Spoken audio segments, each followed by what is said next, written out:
following is a local resident producers program.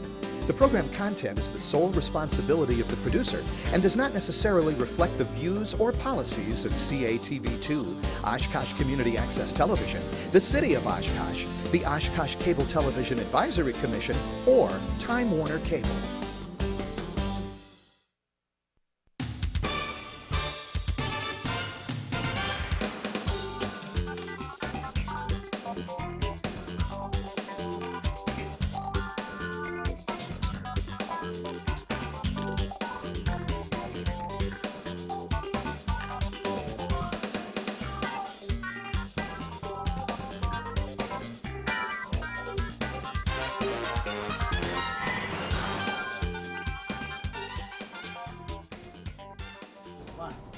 Hi everyone, welcome to Eye on Oshkosh. Cheryl Hentz along with Dan Rylance, and we're very pleased and excited to welcome this guest to our show. First time here for him. He is our acting city manager, John Fitzpatrick. Thank you very much for being here. John. Thank you. We appreciate it.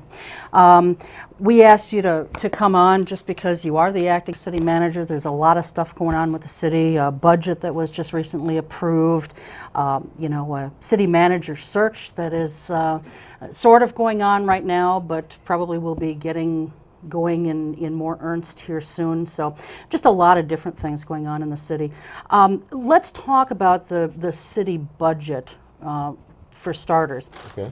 That was recently approved, and for some viewers I think there might have been a little confusion, and for others who maybe didn't watch that council meeting, maybe they don't even know, there were actually two different proposals that were sort of put forth. Yes, that's right. What were the differences between the two? Well, there were two proposals put forth, but the actual bottom line, the actual tax rate associated with those two proposals were the same. The first one was a restoration of some of the cuts that we made on the preliminary budget. Mm-hmm.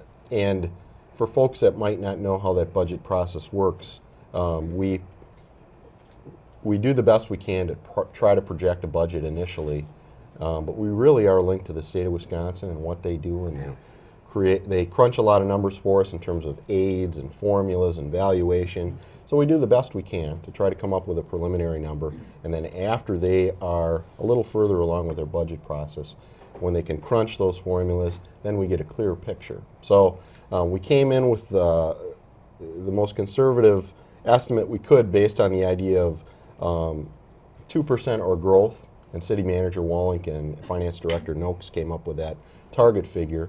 But that required us to make a lot of cuts. And once the budget came into focus for the state, it came into a little clearer focus for us.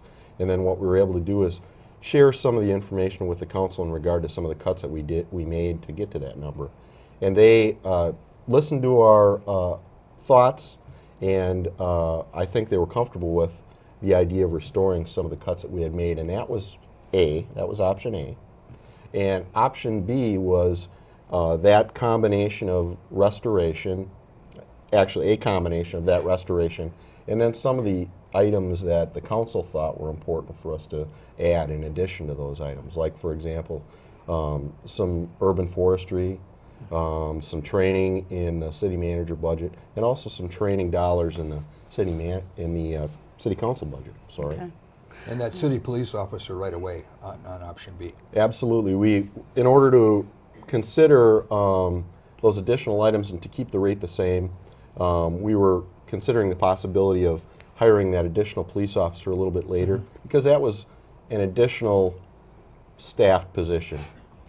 It's not a brand new position, it was just to get us back to the levels we were in 2000. But because that was an additional item, the thought initially was that's where we would make up the difference.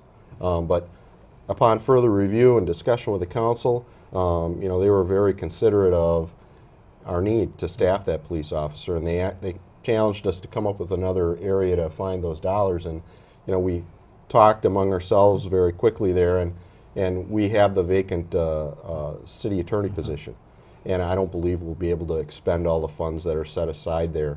So we thought that maybe would be a more prudent way to make up the difference. And they selected B. Okay. So what was the total budget then? Oh, gosh, I don't have the number offhand. Putting you on the spot now, huh? Yeah, I don't have the number offhand, but I know the rate for the city of Oshkosh ended up being a little over 2%. I think it was 2.05 Okay. in terms of a rate increase. So for the owner of a $100,000 home, which is the average that everybody always uses, Yep. they can expect their taxes to go up by? Well, for the city of Oshkosh, it was 16 cents. So on a $100,000 home, it would be $16. That was the city rate itself. Okay. Then, of course, you've got school district and county taxes and things for probably Technical the college college. system and Right. the technical And I college. think the figure, correct me if I'm wrong, is $22.08 per thousand. I think you're right, Dan. Is how you figure out your tax bill. I think that's the total tax Yeah. levy. I think that was about 2.87, I think, is the total tax levy amount for all those entities. Right. And then there's a capital improvements budget too. Now, is that still figured on a 5-year basis? Yeah, I believe it is. I think it's either 4 or 5 years. I think it is 4. I think it was 2008 to 2011. 4 or 5. It's pretty close. But the reason we do that is to try to provide an idea for folks to see how some of the projects are interrelated. I don't know how clear it would be if we just showed people 1-year snapshots, because there are a lot of things associated with the infrastructure in terms of some of the projects that are planned, so they can see exactly what's going to take place. So although they only approve it year by year, we set it up in advance, 4 to 5 years in advance, so they can see the total cost. Okay. There were some positions in the operating budget that were added back in. Can you tell us what those were? Sure. One of them was a firefighter position. Okay. I think we had a .25 FTE position in the library. We had 2 police officer positions. Okay. I believe we had an activities coordinator position in the museum. And there were some other items. I think that might be it for the staff positions, Okay. if I remember correctly. But there were some other items like the goose management program that was added back into the parks. We were operating in our information technology area on Microsoft Office 1997. So we had the opportunity to move our licenses and bring them up to date to 2007, and our IT director was very excited about that. I suppose. So that was one thing that we also added back in. But I think that's pretty much it, and Okay. a variety of other materials and supplies items in our parks department, and maybe I think an insurance issue associated with transit, if I remember correctly. Well, you know, it's interesting because I look at the blogs and I look at letters to the editor and things like that. And, you know, there's a certain segment of people who are writing to these entities. And, you know, they're saying we need to cut this and we need cuts here. And some just say we need cuts, but they don't offer where. They think the cuts should come. And yet, you know, here we've got a council that had the wisdom or the foolishness, whichever side of the fence you're on, Right. to add positions back into the budget. And aside from that, we've also got, you know, there wasn't one single person who spoke for or against the budget. What do you make of that? Well, I think that we came up with a responsible budget. You know, initially, as I mentioned, City Manager Wallink and Finance Director Noakes and the department heads worked on that preliminary budget.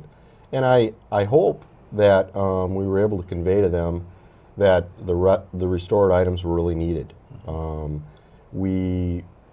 All the employees here at the city take great pride in what they do, and they really want to do a good job. And I think we had very good dialogue this budget session. We talked as a group, the department heads, and it was important, I think, for us to try to convey what the impact of some of these cuts would be if we would go forward with them. And, you know, correspondingly, I think the council did a very good job asking questions in an educative manner. You know, they were very, very good at trying to certainly educate themselves, but they also asked the questions in such a manner where I think folks at home that might not have the same sort of familiarity that we have could understand some of the areas a little bit better. So I think it was a very healthy and good process this year, a good give and take, and hopefully we educated the populace in such a manner where they felt comfortable with what we were doing. Sure, sure. Well, you know, one of the criticisms that I have heard of you, and you know, for the record, Dan and I have talked about this a few different times. We both feel that you're doing a really, really wonderful job. Well, thank you. You know, you're very complimentary to the council members, individually or as a core group, when there needs to be compliments given. But you're not afraid to stand up to them or an individual council member, as we've seen done in a couple of cases, when that needs to be done. And it just seems like you're very fair and even-handed in your dealings with these folks who are, for all intents and purposes, your boss, you know. But one of the criticisms that I've read, again, on some of the blogs is, you know, it was the same criticism that they had of Dick Wolink, and that was, you know, he's not taking a hard enough line or stand on the unions with the health insurance premiums that the city pays, and now they're saying the same thing about you. Mm-hmm. You know, do you want to address that at all? Well, maybe I can just address it in parts. Mm-hmm. You know, first of all, thank you for letting me know that you think I'm doing a good job. I appreciate that. We'll let you know if our opinion changes. All right, all right. I can count on that, I'm sure. How long is the show? Right. Well, you know, first the council members, and you know, whether I'm complimentary or not, I certainly respect the council members, and I appreciate all the time and effort that goes into being a council member. These folks are doing this on a part-time basis. They have other jobs. They're doing this, I believe, because they really care about the community and they want to do what's right for the community. That's what I hope everybody's goal is. You know, that's certainly the goal of all the employees. They want to do what's best for the community. And I think we need to, I don't look at the council members and the staff as an adversarial situation. You know, if we are all truly in this for the good of the city, I think we need to try to work to try to establish a better team environment. And they are taking on an additional job, the way I view it. And I guess maybe it's my HR background. But I think we need to do a little bit better job from a staff perspective, preparing them for their job. And I think we could do a little better job orienting them, providing them information. They get, I'm certain, met with all kinds of difficult questions out in the public, and if they don't feel comfortable asking those questions, or in addition to that, asking us for information, then how are we as a team doing a good job helping the citizens? Mm-hmm. So I think we need to understand what their circumstances are, and I think staff understands that it's difficult to be a council member, but I think it's also important for the council members to understand that we're doing this because it's our job, and also that we care about the community. And I hope they feel comfortable contacting us. I hope they feel comfortable asking us questions, and I think the more that takes place, the more a relationship gets built, the more positive shared experience we have, the more that relationship can get built. And then I think it's going to be it's a recipe for a better situation for the citizens. Now, you want me to go on to the labor relations stuff? Yes, absolutely. All right. Well, and you are a key person in your position as human resource person, right? Yes, well, I'm the Director of Administrative Services, so I have a variety of things that I'm responsible for, but one of the other hats that I wear is being the Personnel Director here for the city. And I like to think that we have good labor relations with our employees. And I happen to have an interest arbitration hearing today with one of our unions. And I think, you know, folks might not understand how the process works for collective bargaining in the public sector and the arbitration process and some of the parameters that we might need to, that we do need to work in, and that they're set statutorily. So we want to do what's best for the city. We want to do what's best for the citizens. We respect the employee's right to collectively bargain. That is their right. And we have to work within the framework that's set by the state of Wisconsin. So I think, bargaining, collective bargaining can be, it's like a dance. I think we want to do what's best for the citizenry, and I think that some improvements can be made by evaluating some of the circumstances like health insurance, for example, and sharing the costs rather than cost shifting. If I just shift the cost over to Dan and I neglect how we are spending our money and whether or not we're evaluating the wellness that is necessary to look at the entire cost picture, I don't know if we're really doing a good job with it. So we focused our energy on trying to reduce the overall costs. And there's some skin in the game that the union has too in regard to paying their fair share. But we get together, we go through the collective bargaining process, and sometimes we disagree, and that's what's happening this cycle. We have one bargaining unit that we had a settlement with, that was a police officers union. We have settlements with the police soups and the fire soups, but they don't have the ability to go to arbitration, and also our non-represented employees. But all the other unions that we have in the city, we're in an arbitration mode right now.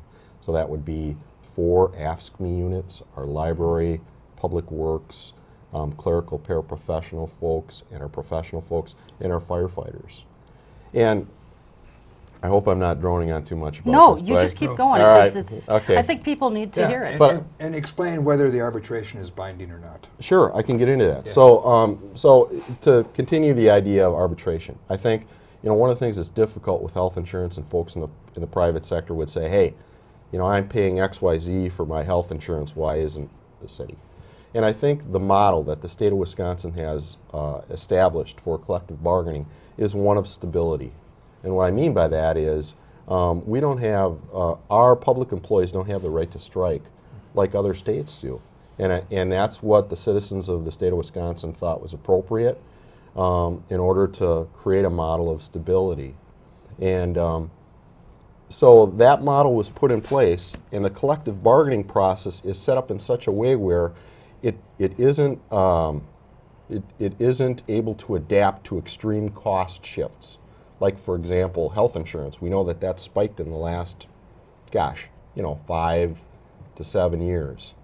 So when you go in the arbitration process, it's set up to have a fair and even-handed evaluation.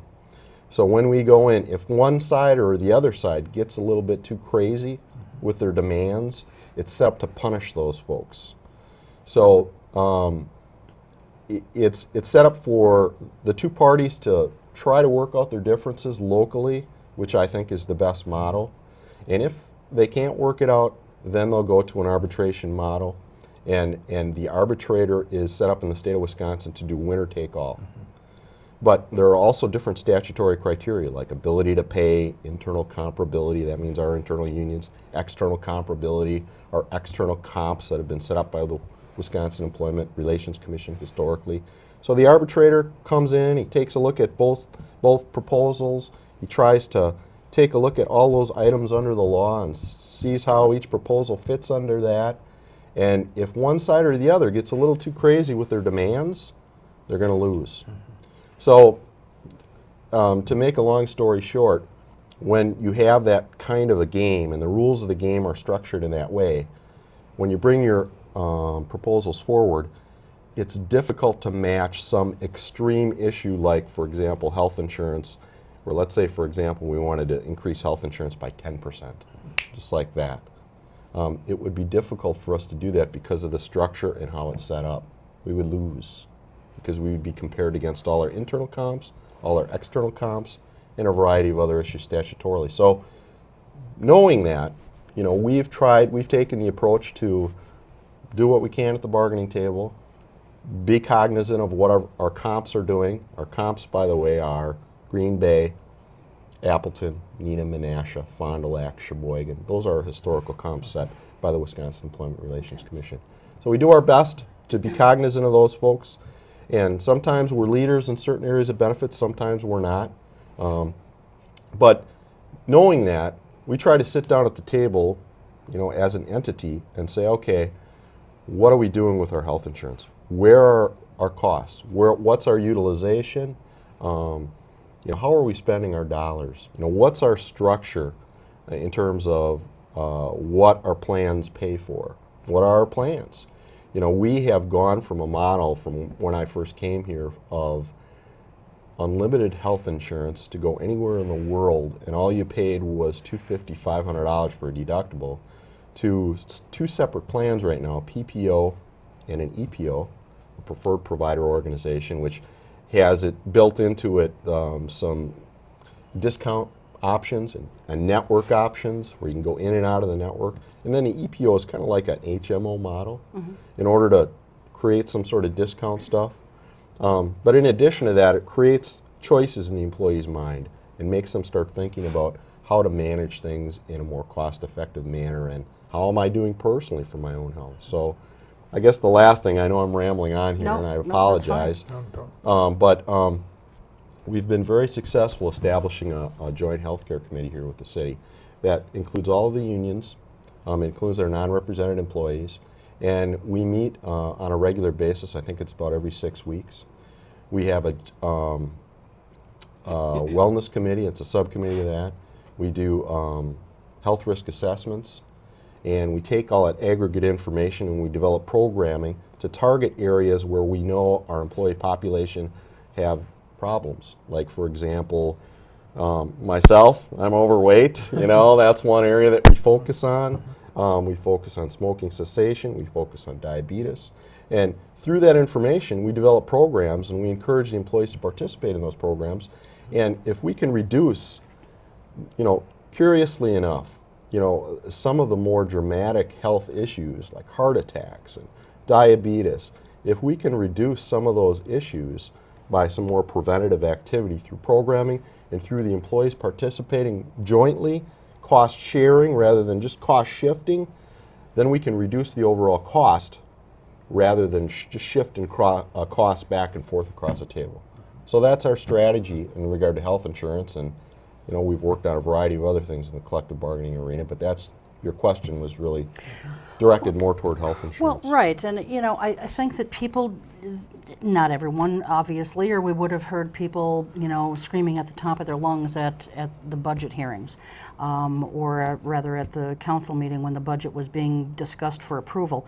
But I think that there are some people out there who just feel like, hey, I'm paying X percent for my health insurance, and by God, the city employees should be paying pretty close to the same. And if they don't want to because they don't think that they can under the law pay more, then we need to just start cutting positions and let the chips fall where they may. And as nice as they may think that sounds, and as easy of a solution as they may think that sounds, it's not that simple, is it? No, it's not. And I think folks talk about cutting positions in the manner that you just described because they have a familiarity with the business world. And they make a comparison between the public sector and the private sector. And they think, gee, when the economy is not doing very well, XYZ company who makes widgets and widgets aren't selling, we just lay off all those people. And then when we start selling widgets again, we'll hire them back. Well, the public sector is really a service-focused organization. And when we have economic downturns, like we're experiencing, and we have been experiencing for a while, curiously enough, our demand for service probably increases. So if we were to follow that model, we would be cutting, and we have been following that model, by the way, we're cutting the services that provide the safety net for the citizens here in the city of Oshkosh. And we don't want to get to a point where we are cutting that safety net so much that the holes are so big that folks are falling through. And I think people just need to understand that we can adopt some business models, but the public sector really isn't the same as a business. And to just say cut people and cut staff, I don't think that's responsible because there are a lot of people that depend on our services. You bet. And we are conscious of all the concerns that folks bring forward. We're conscious of the budget times, but I think we've had a variety of presentations that were brought forward, and hopefully some folks saw them, on television in regard to how we stack up with communities of similar size. And Oshkosh, for a very long time, has had a long history of being a very thrifty community. I guess I would say thrifty would be the best way to put it. And I think, it really depends on what the citizens want. We don't want to get to a point where we cut services so much that people are complaining because their snow isn't getting plowed appropriately, or we're not responding when we need to for a paramedic call or a police call.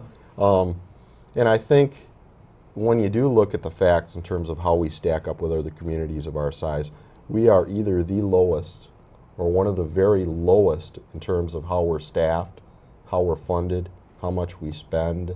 I think Dan Thompson from the League of Wisconsin Municipalities, I don't know if you happened to see his presentation, he did a very good job just sharing some of the municipal facts that they generate on a regular basis in terms of how we stack up population-wise and how we stack up with our expenditures and all that sort of thing. So I know it's hard for people to accept that, but it is factual. So I'd like to ask some questions on the budgets real Sure, quick.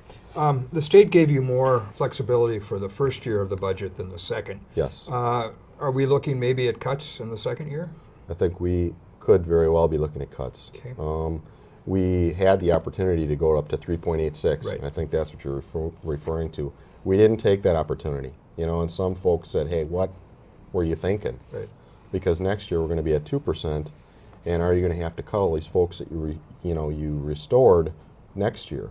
But I think, as we just discussed, we recognize that it's our core mission to provide services to the citizens, and the only way we can do that without some dramatic technological changes or some sort of efficiencies that we haven't thought of, and we've been working at this for quite some time with all the levy limits and expenditure restraint.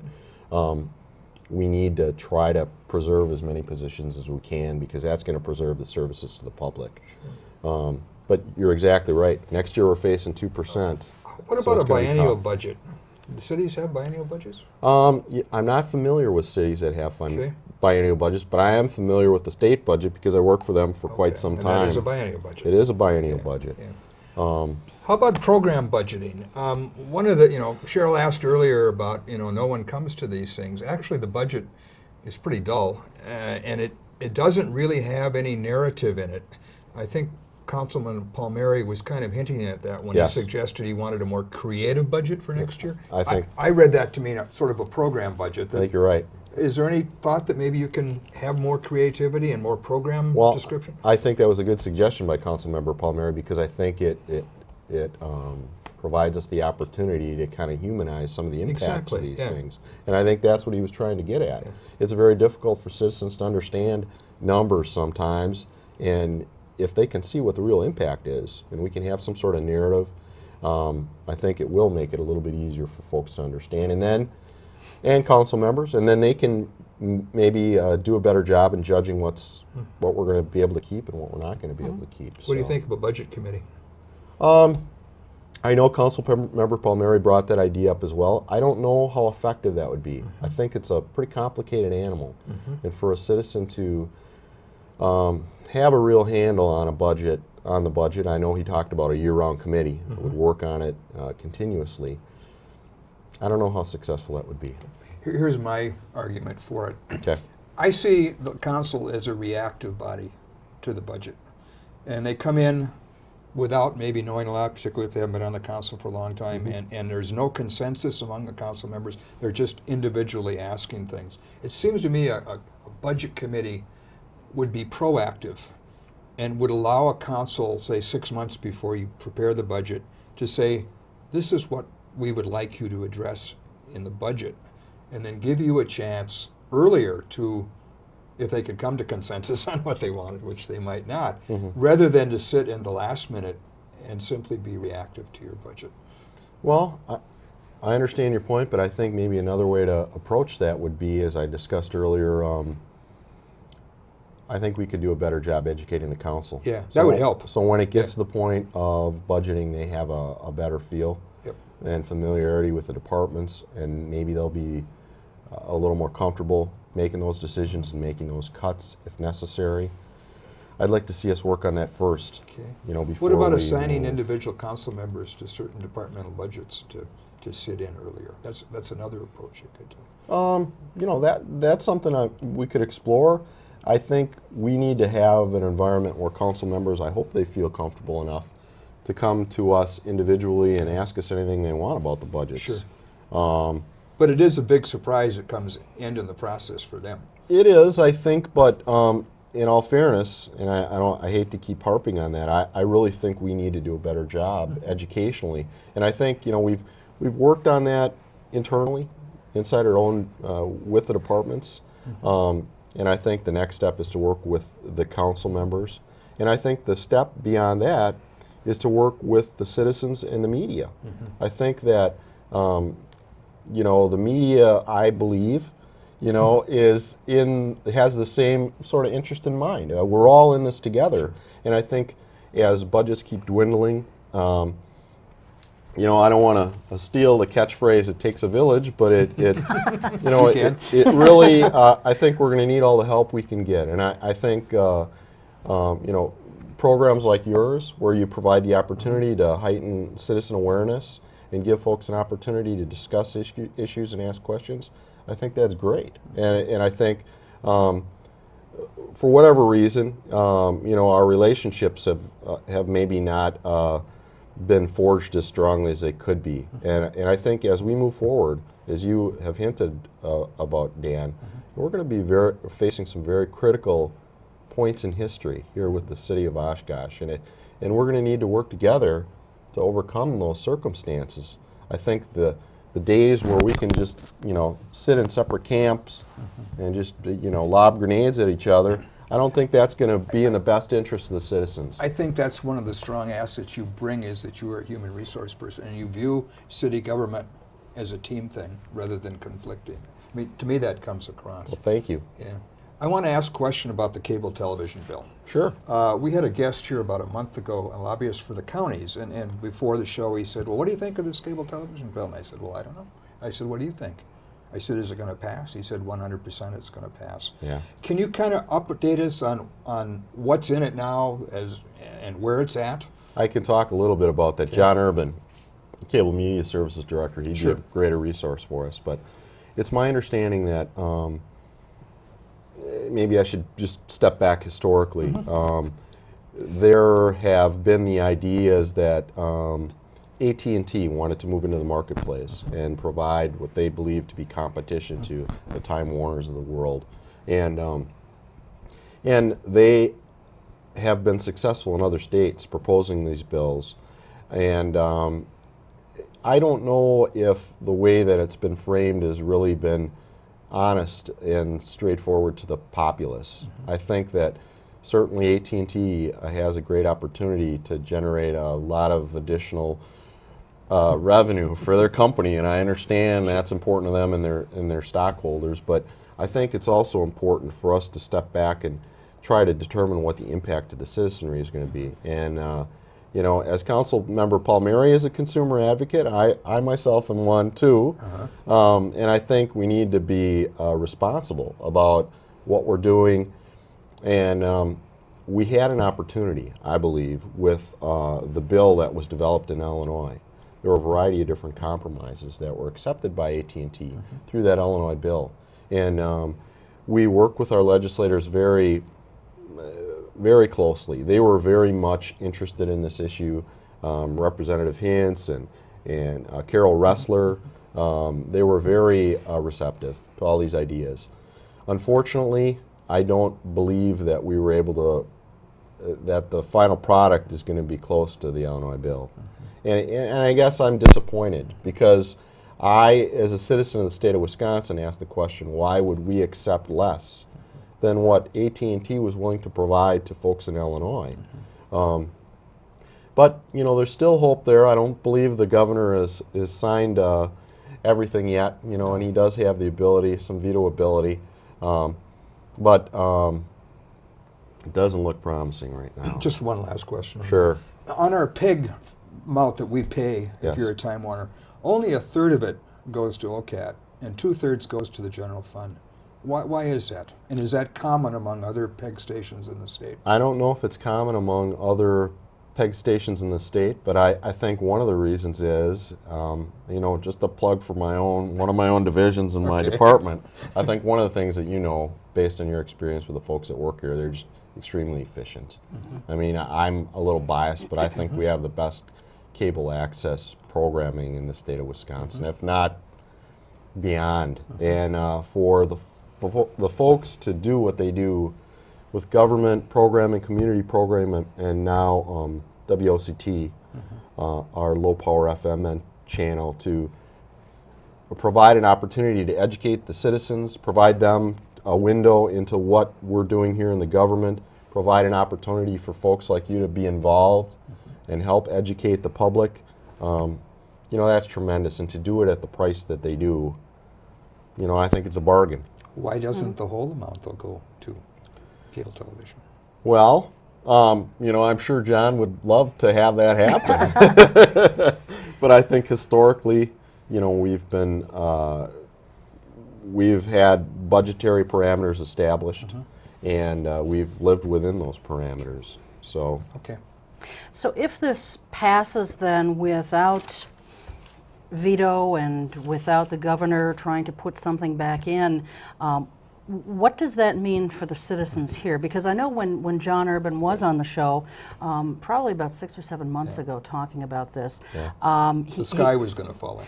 well, he presented some I think compelling arguments as to why this was a problem, and I'm trying to remember back, but I thought that he said that there was a certain amount of money that was already contracted for and budgeted for, and if this went through as was being proposed at the time, you know, there was going to be some money that the citizens were going to have to make up. Are we still in that situation, John? well, or I don't where know are we at? exactly what your conversation was with John, but one of the things that I know is going to be an issue is some of the capital improvement dollars that are set aside.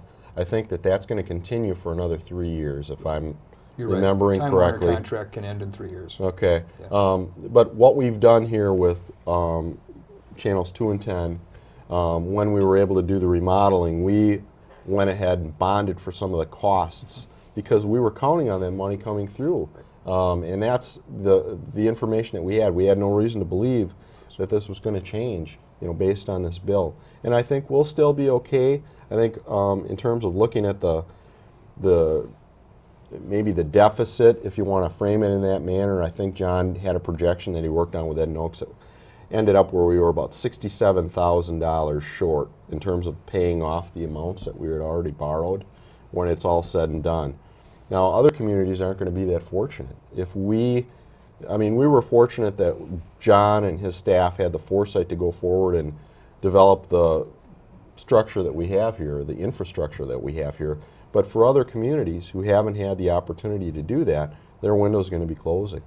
And they won't have the opportunity to create public access opportunities for folks in their community. And I think, you know, as we talked about in regard to the budgets, the difficult budget times, I mean, that is just counter to providing a window into what exactly is happening, especially with the levy limits and expenditure restraint and all those things in the future. And you know, I don't want to sound like it's all gloom and doom here for the city of Oshkosh. At least we have this opportunity in this vehicle to communicate some of these issues through your shows, through city shows, about what's going on. Other communities aren't going to be that fortunate. So, And that is a shame. I want to go back to the budget for just a minute, not the operating budget, but the capital improvements budget, Okay. John. What do we have to look forward to there, other than, you know, street repairs? Anything else? And maybe tell us what major streets are on the agenda for the next year. Well, one thing I can just talk about generally, I don't have the specific information about the streets themselves with me, but I can say, and I think citizens will realize this in the next several years, we're going to have a tremendous infusion of support in regard to our major arterials and our infrastructure here in the city of Oshkosh. I think folks have been waiting for that for a long time, but I think there's some real exciting things that are going to be happening here, and the state, I think, is reinvesting in the city of Oshkosh. You see it with the Wisconsin Street Bridge project. I believe that's a $27 million project. And I was just on the telephone with the deputy director from the Department of Transportation the other day, and this is just an aside, but he was talking about, you know, how we wanted to open that bridge up, and he mentioned something, and I have to do a little research about this, but he mentioned something that the gentleman that cut the ribbon on that original bridge when it was built is still alive, and I think living in Oshkosh. That's, you know, their information, and they talked about the possibility of maybe trying to track that person down when we reopen the Wisconsin Street Bridge. So we'll have to see what happens with that. But the Wisconsin Street Bridge, I think it's $27 million.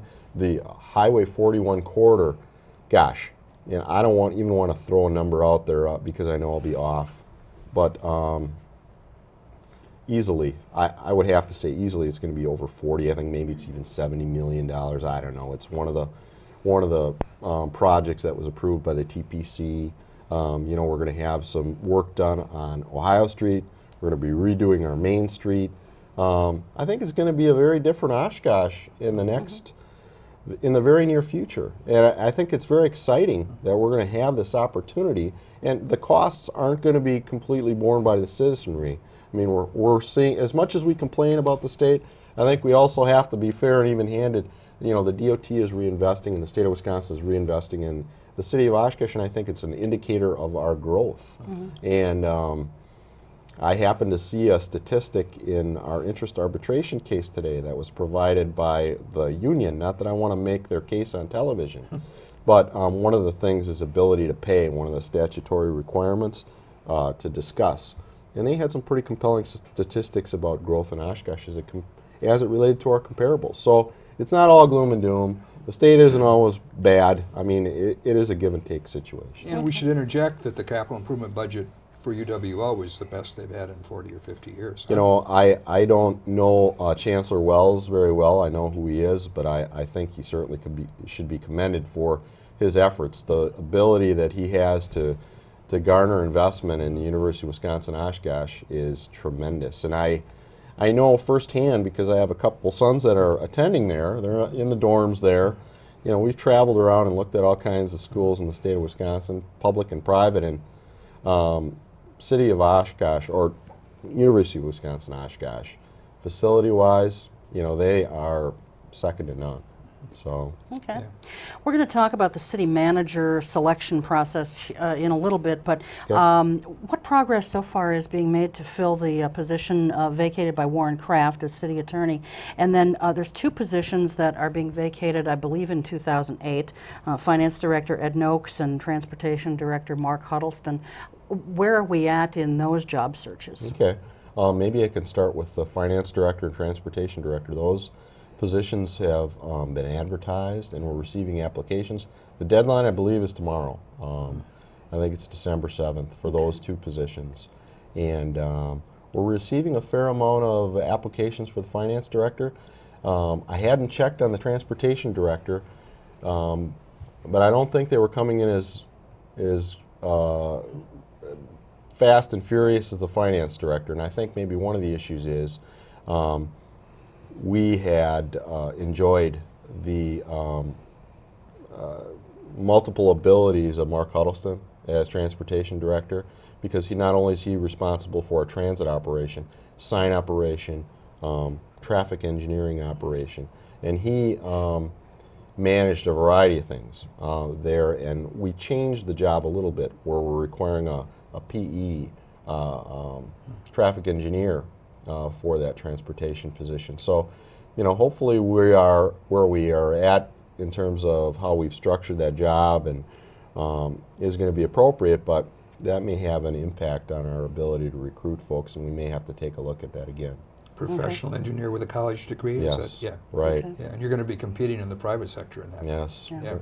And the city manager position, or I'm sorry, the city attorney The position? city attorney position is one that we've held off on, and we held off on that for much the same reason that we did for the city manager search. There was an effort in the community to consider the possibility of an elected mayor position going to the mayoral form of government, and there was considerable discussion with that, and I think to give folks an opportunity to explore the possibility of a referendum, we wanted to provide the citizens the opportunity to do that, and realistically, it would have been difficult to crunch forward with a search with that issue looming.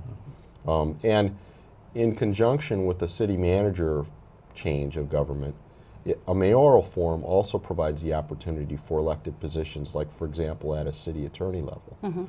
So that is something that could have been explored as it relates to the form of government. So rather than crunching forward with that process, we thought it prudent to wait and see how that was all going to shake out.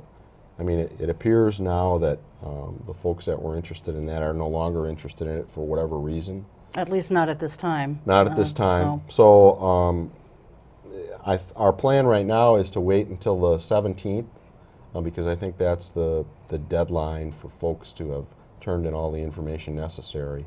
And if there was no referendum that was, if the information that was necessary to develop that referendum wasn't brought forward, the plan right now at my last discussion with the council then was to go forward with a city manager recruitment. And we'll probably go forward with the city attorney recruitment at that time too. Okay. Well, let's get into the city manager search. There's been some talk in the newspaper the last week or so about the possibility of hiring an actual recruitment type professional search firm, consultant, whatever you want to call them. And I forget where I read it, but somewhere I read that somebody is suggesting that we could dispense with that expense and just have your department do the hiring. Is that even a possibility, or is that kind of a conflict of interest? Or? Well, I think you bring up a good point. I mean, the fact that I'm the city manager right now, I certainly wouldn't want anyone to think that we're not doing anything appropriately. Do we have the knowledge and competency to be able to do that sort of a recruitment? I believe that we do. We know how mechanically recruitments work, and the external firms mirror a lot of those technical steps in the recruitment process. One of the things, though, that an external firm would bring to the table is their database. And a lot of these recruitment firms double as headhunting firms. So they have a vast database of professionals that they have contacted and they share brochures with and emails with all the time saying, hey, here's an opening. Are you interested? If you're not interested, will you share this information with your colleagues? I'm familiar with how that works. So when you go to an external search firm, I think you get several things. You have access to their database. They have the ability maybe to provide a little more glossy and appealing advertisements. They can do a variety of activities too that are really up to the council. We talked a little bit about it briefly publicly, but it's really up to them. It's almost a grocery list of what you'd like them to do. I think it would be important for us to involve the community as much as we possibly can with this process, especially because the retirement of City Manager Wallink was such a public issue. All the steps leading up to that retirement were such a public issue that unfortunately I think it may have had an impact on our ability to recruit candidates. I think that and it's a difficult balance. I'm a person who's very much in favor of open government, but I think when I put my personnel director hat on and I have to deal with the practicality of the recruitment and the product that we're selling, in essence, this vacant position, and we want people to come and be interested in this job and be excited about this job and feel like they have an opportunity to be successful and feel like they have some security and support. When we have an issue that becomes so public, it has the ability to debilitate a recruitment. And so I think what we need to do is repair, maybe our image as it has been portrayed, and then we'll have a better ability to recruit very high-level candidates. That's what we're all looking for here.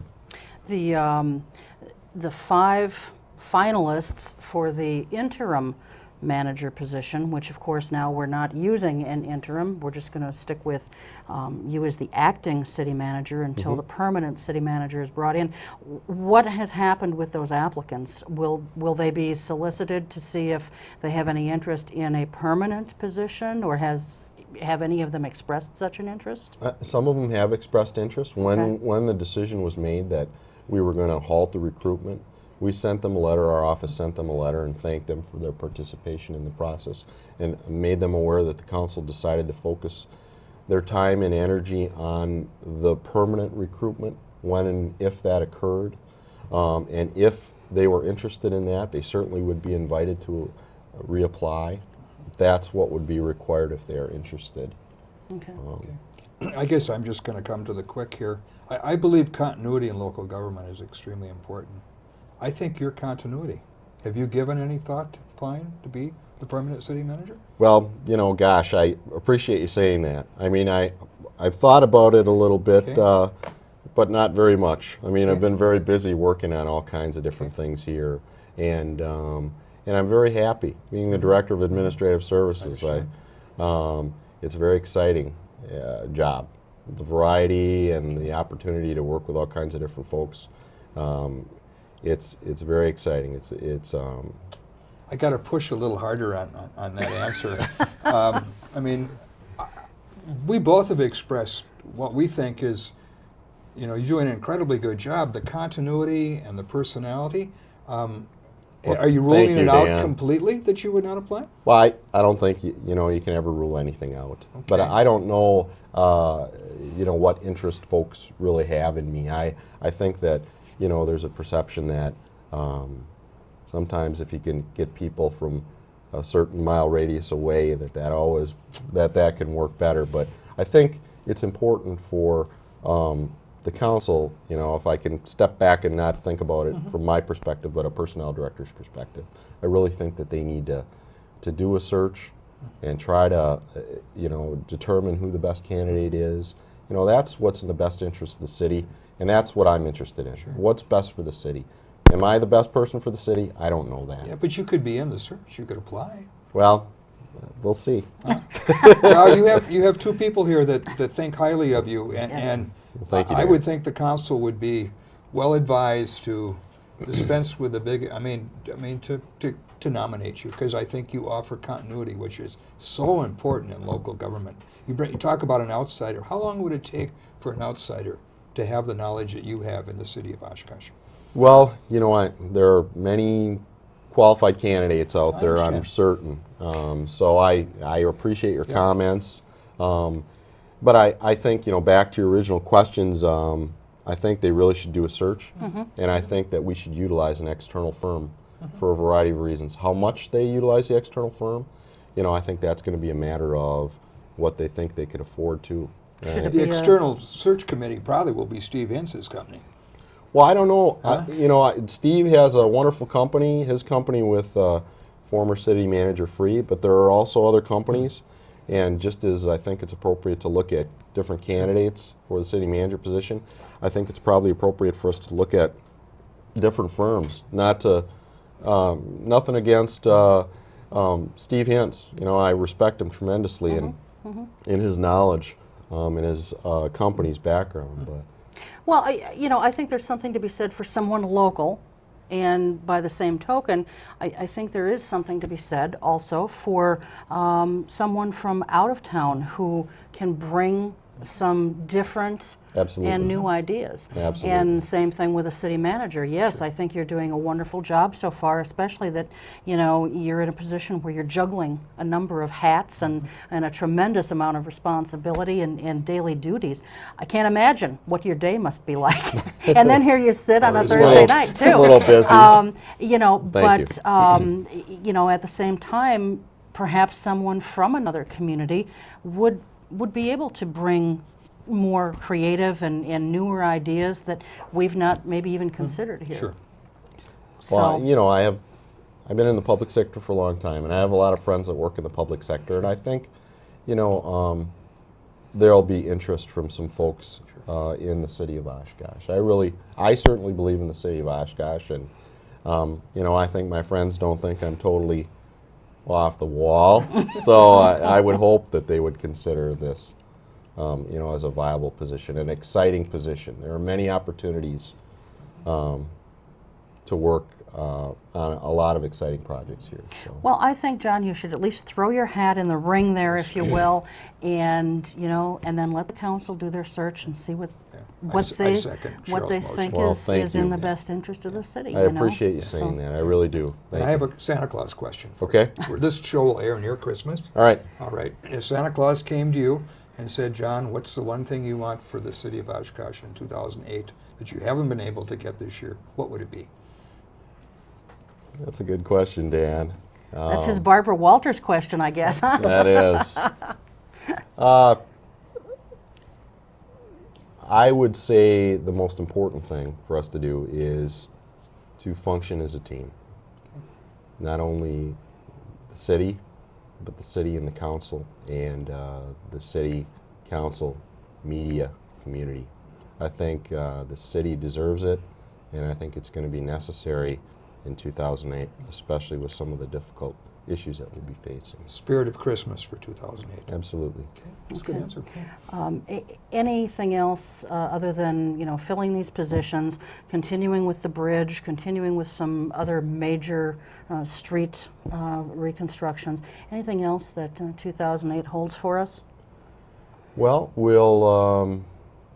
we have the budget issue that we discussed. We'll have the outcome of our arbitration hearings, and you know, we'll have some new faces because we're filling a variety of positions. And I think that with the city of Oshkosh, I know we've had a few stormy clouds that have taken place, but you know, before you can have rainbows, you need to have a little rain, a little storm. And I think there's some rainbows that are on the horizon for the city of Oshkosh. Excellent. I truly believe that. All right. John, thanks so much for being here. Yeah, thanks, we John. appreciate Thank you for it having very me. much. I'm sure we'll probably have a chance to chat again. Dan, thanks. Thanks to the crew.